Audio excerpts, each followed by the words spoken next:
हरिओम. अनुभव कथन संजीवनी वीरा कुलकर्णी, औरंगाबाद.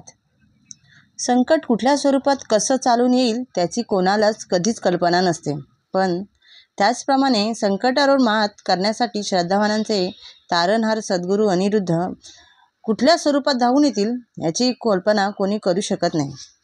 सब मिली जाओ अनिरुद्ध पासा, त्याचं म्हणतात. हरिओम. सन 2001च्या पंढरपूर भावयात्रेपासून मी सद्गुरू अनिरुद्ध बापूंच्या भक्त परिवारात सहभागी झाले. सुरुवातीला मी व माझी मुलं असे आम्ही तिघेच बापूंच्या उपासनेला जायला लागलो. काही वर्षानंतर बापूंनी माझ्या यजमानांनाही त्यांच्या भक्तिमयात सामावून घेतले. बापूंसारखा पाठीराखा असताना कितीही मोठं संकटाला सामोरं जायचं सामर्थ्य त्याच्या भक्तांकडे येतेच. मला व माझ्या परिवाराला बापूंनी एक मोठ्या संकटातून वाचवले आहे. मला अतिशय जवळचा वाटणारा हा अनुभव मी कथन करणार आहे. 10 जुलै 2016 माझ्या धाकट्या मुलाचं लग्न अगदी थाटामाटात झाले. आमच्या गावाजवळ अंबात नावाचं गाव आहे, तिथे आमच्या कुलदेवतेचं स्थान आहे. नवविवाहित जोडप्याला घेऊन आम्ही म्हणजे मी व माझे यजमान, धीर, मुलं, सुना, जाऊ, सासूबाई अशा सर्वांनी तिथं दर्शनाला जायचं ठरवले. कुलदेवतेच्या स्थानी स्वतः स्वयंपाक करायची प्रथा आहे. आम्ही तिथे अभिषेकही करणार होतो. त्यानुसार स्वयंपाकाला लागणारे सर्व मसाले व इतर बरेच सामान आम्हाला घेऊन जायचे होते. मी मुलाच्या लग्नाच्या अगोदरच लागणारे सर्व साहित्य बॅगेत भरून ठेवले होते. माझंच मुलाचं लग्न असल्याने माझ्यावर लग्नाचा प्रचंड ताण आला होता. त्यामुळे मला लग्न झाल्यावर अतिशय थकवा आला होता. त्यात मला पाठीचा त्रासही होता. पाठ दुखत असल्याने लग्नासाठी काढलेले दागिने बँकेच्या लॉकरमध्ये पुन्हा ठेवता आले नाही. गावावरून आल्यावर सर्व दागिने आपण बँकेत ठेवू असा विचार करून मी बॅगेतच ठेवले आणि बँकेत जायचं टाळले. दागिन्यांचे घरातील इतर सदस्यांना सांगायचे राहूनही गेले होते आणि सर्वांना दागिने माझ्याकडेच होते. घराला कुलूप असताना दागिन्यांसारखा मौल्यवान ऐवज घरी ठेवणे योग्य नाही असे मला वाटले. लग्नघर असल्याने लोकांची घरावर पाळत असते हा विचार मनात आला आणि मग मी स्वतः एक निर्णय घेतला. एक मोठी बॅग घेतली व सर्व दागिने त्या बॅगेत भरले. त्यात सुनांचे, जावयांचे, माझे भरपूर दागिने होते. ही बॅग आपण बरोबर घेऊन जायची असे मी ठरवले. टेम्पो ट्रॅव्हल्स आम्ही सर्व कुलदेवतेनी पोचलो. पूजन, अभिषेक अतिशय भक्तिमय वातावरणात झाले. संध्याकाळी पुन्हा दर्शन घेऊन आम्ही परतीच्या प्रवासाला निघालो. माझे सासर अंबात गावावरून काही अंतरावरच असल्याने दीर, जाऊ व सासूबाई तिथे उतरणार म्हणून आम्ही गावाकडचा रस्ता धरला. मला नेहमी चांगल्या रस्त्यानेच कुठेही जायला आवडते, मग त्यासाठी लांबचा पल्ला गाठायला लागला तरीही काही हरकत नसते.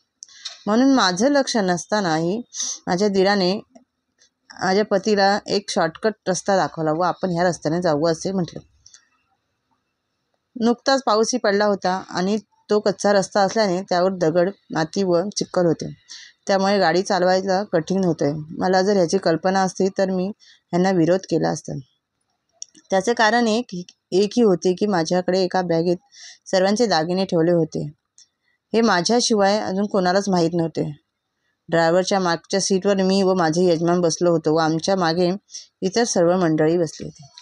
अचानक ड्रायव्हरच्या बाजूने एक सायकल आली व त्यावर एक 25 वयातील 3 मोठी मुलं बसली होती.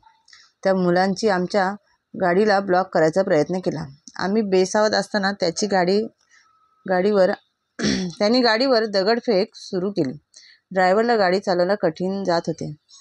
त्याला रस्त्याच्या कडेला थांबून ह्या मुलांना चांगला पाहुणचार घ्यायचा होता.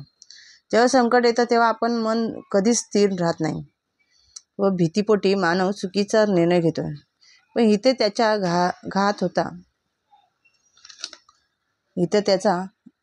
घात होता. अभिमानाने सांगते की आम्ही बापू भक्त असल्याने त्याला अपवाद होतो. आम्ही बापूंचे श्रद्धावान आहोत व त्याची ही प्रवचने ऐकल्यावर मनावर चांगले संस्कारच झाले आहेत. माझ्या मोठ्या सुनेने लगेच ड्रायव्हरला म्हटलं, गाडी जराही थांबवायची नाही, उलट जितकी पळवता येईल तितकी पळव. ड्रायव्हरने गाडी पळवायला सुरुवात करायला घेतली.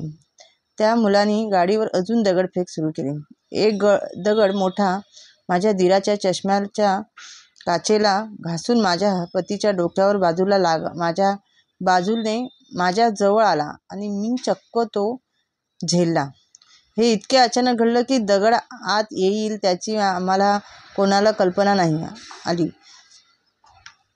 तो मोठा दगड माझ्या हातात कसा काय झेलला गेला हेच मला कळलं नाही. तो खाली पडल्यावर माझ्या लक्षात आलं की हा दगड जर दिराला किंवा यजमानांना लागला असता तर नक्कीच त्यांचं कपाळ मोक्ष होऊन रुंगणाला जायची वेळ आली असती. आमची काळजी घ्यायला आमच्यासोबत बापू होतेच. मग तो दगड लागला नाही हे लक्षात आल्यावर मुलांनी एका पाठोपाठ एक दगड मारायला सुरुवात केली. आता आम्ही सगळे घाबरलो होतो.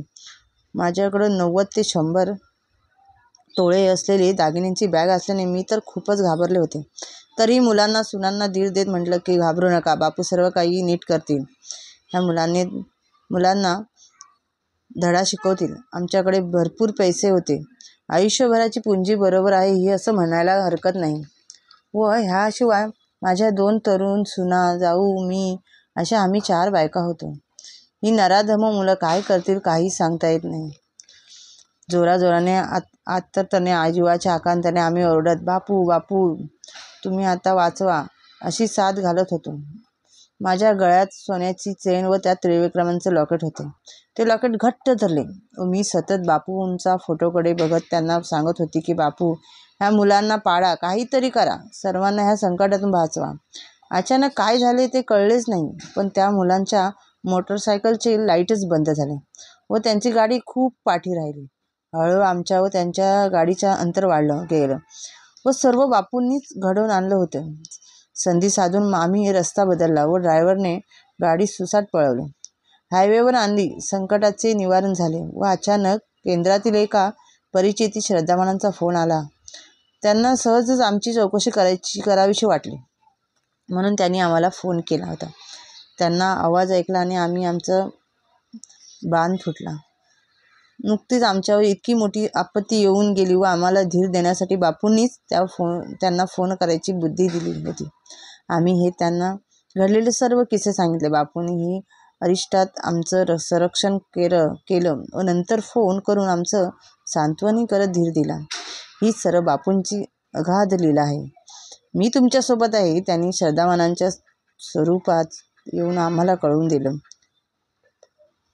केवळ बापूच बरोबर होते म्हणून मी व माझे कुटुंब अगदी सहजशीलतात ह्यातून वाचलो. बापू कृपा ही त्यांच्या वरदास्त असताना आमच्यावर सर्वांवर राहो हीच बापूंकडे प्रार्थना. हरिओम श्रीराम अंबज्ञ नाथ सवित.